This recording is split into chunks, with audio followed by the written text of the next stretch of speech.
L'histoire du petit chêne. Il était une fois un petit chêne qui poussait au bord d'une grande clairière. Ses jeunes branches s'étiraient timidement vers le ciel, et ses feuilles, encore fragiles, frémissaient sous la brise. Le petit chêne admirait les arbres autour de lui. Le vieux chêne majestueux au tronc large, les peupliers élancés qui touchaient presque les nuages, et le grand saule, dont les branches formaient une cascade verte jusqu'au sol. Chaque jour, il les observait avec une pointe de tristesse. Pourquoi suis-je si petit et insignifiant? Je ne serai jamais aussi grand que le vieux chêne, ni aussi gracieux que le saule. Il baissait ses feuilles, découragé.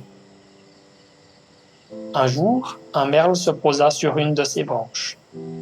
« Pourquoi as-tu l'air si triste, petit chêne ?» demanda-t-il. « Regarde-moi, je suis si petit, alors que tous les autres sont déjà grands et forts. Je ne vaux rien comparé à eux. » Le merle pencha la tête.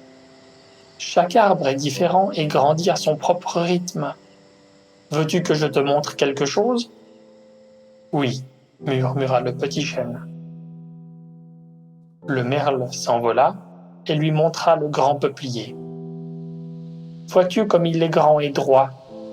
Il pousse vite, c'est vrai, mais ses branches sont fragiles et le vent peut facilement les casser. »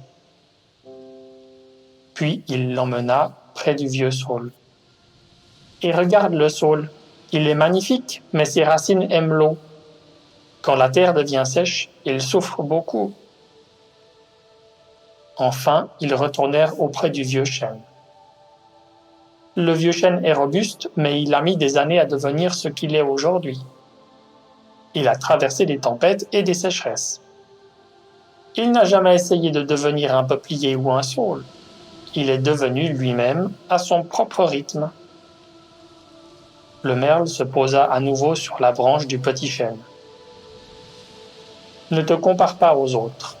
Chaque arbre a sa propre histoire, ses forces et ses défis. Toi aussi, tu deviendras grand et fort. Mais cela prendra le temps qu'il faut. Sois patient et fais confiance à ton chemin. Le petit chêne resta silencieux un moment, puis releva ses feuilles. Pour la première fois, il se sentit fier d'être un chêne, même s'il était encore jeune. Il comprit que chaque jour, il grandissait un peu plus et que cela suffisait. Morale de l'histoire: ne te compare pas aux autres. Chaque être a son propre chemin, ses forces et ses défis. Ce qui te rend unique, c'est ton histoire et la manière dont tu grandis à ton rythme. Fais confiance à ton parcours et tu deviendras la meilleure version de toi-même.